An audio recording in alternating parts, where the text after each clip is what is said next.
Je ne crois pas à la programmation des personnes. Je pense au contraire que chacun se construit son propre logiciel et ses propres ressorts. Et la construction de ce logiciel et de ces ressorts découle des repères que chaque individu peut avoir. Il y a d'une part sa formation professionnelle, sa trajectoire. Il y a aussi les circonstances qui créent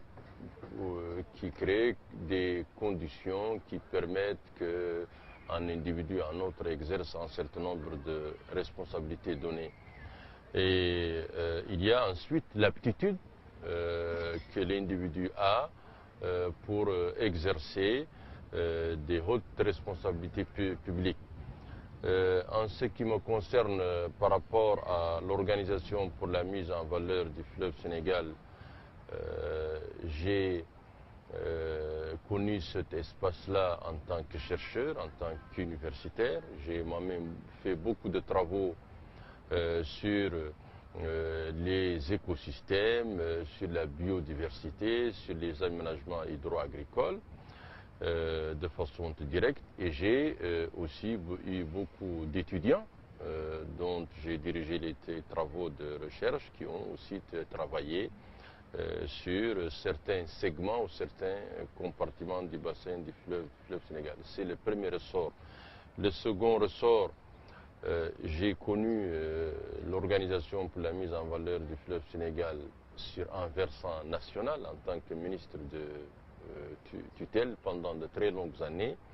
Et c'est probablement pendant cette période-là que j'ai découvert qu'il y a une possibilité d'aller beaucoup plus loin que ce que nous faisons.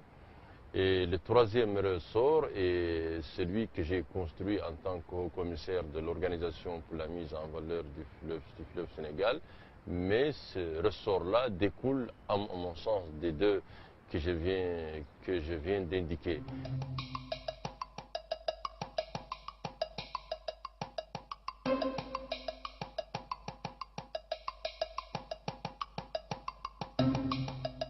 L'Organisation pour la mise en valeur du fleuve Sénégal a été créée en 1972 et à l'époque, d'abord, on était dans le creux de la vague de péjoration climatique que toute l'Afrique tropicale et subtropicale sèche a connue, avec tout ce que cela a comporté comme dégâts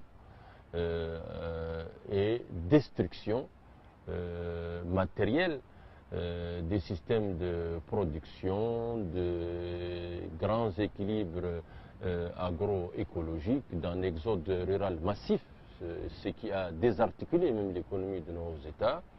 Et internationalement, cela aussi a coïncidé avec le premier choc pétrolier qui a eu un impact majeur. C'était quasiment un vrai séisme que nos États ont connu. Et le troisième facteur, c'était l'essoufflement du modèle de développement des indépendances qui a été appliqué pendant plus d'une décennie durant avant. Et donc,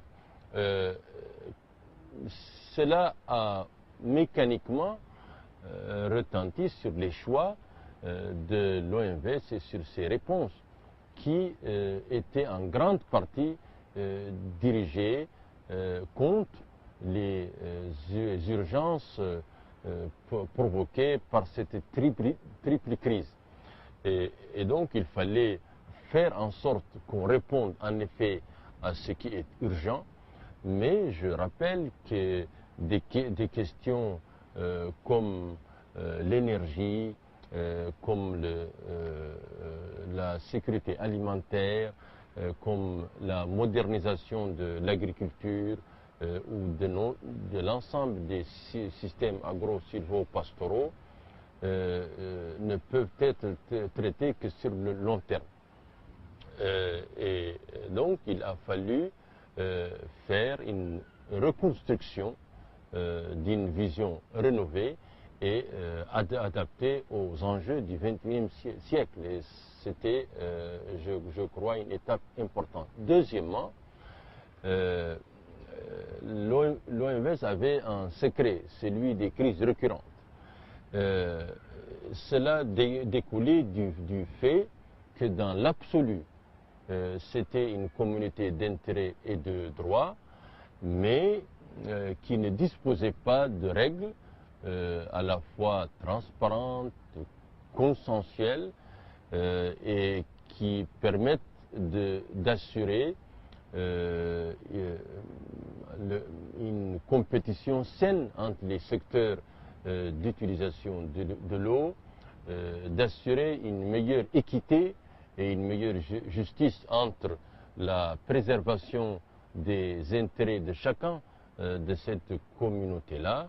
Et cela découlait aussi de la confusion qu'on pouvait observer au niveau de ces conventions de base.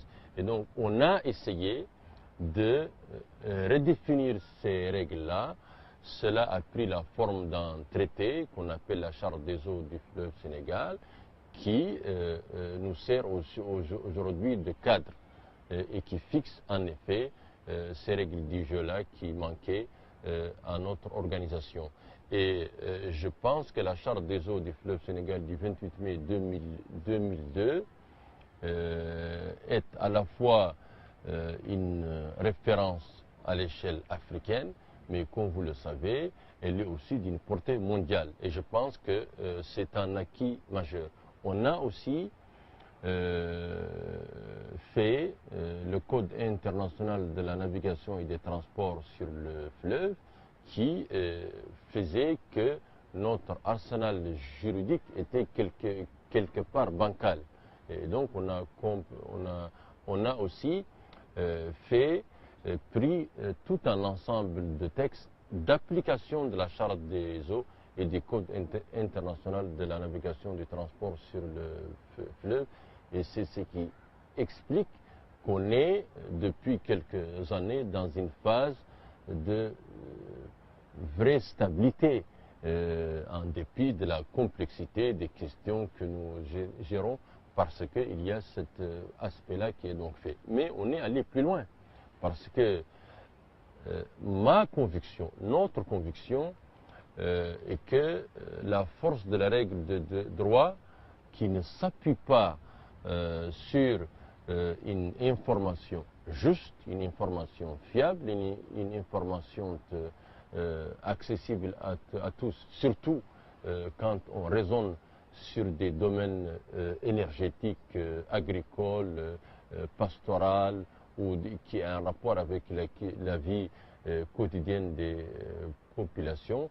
Cette force de la règle de droit doit être soutenue par un accès à une information technique fiable.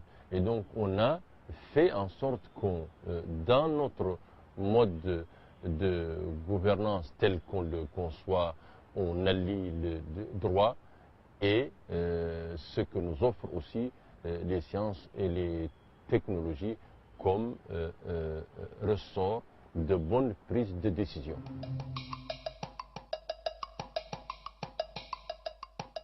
Sur le plan hydroélectrique, nous avons balisé les chemins.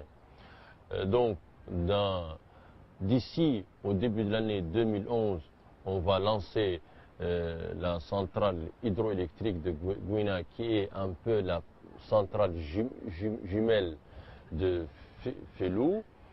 Mais on prépare aussi la réalisation de Gourbassi sur la Falémé, qui est le troisième grand affluent du fleuve Sénégal.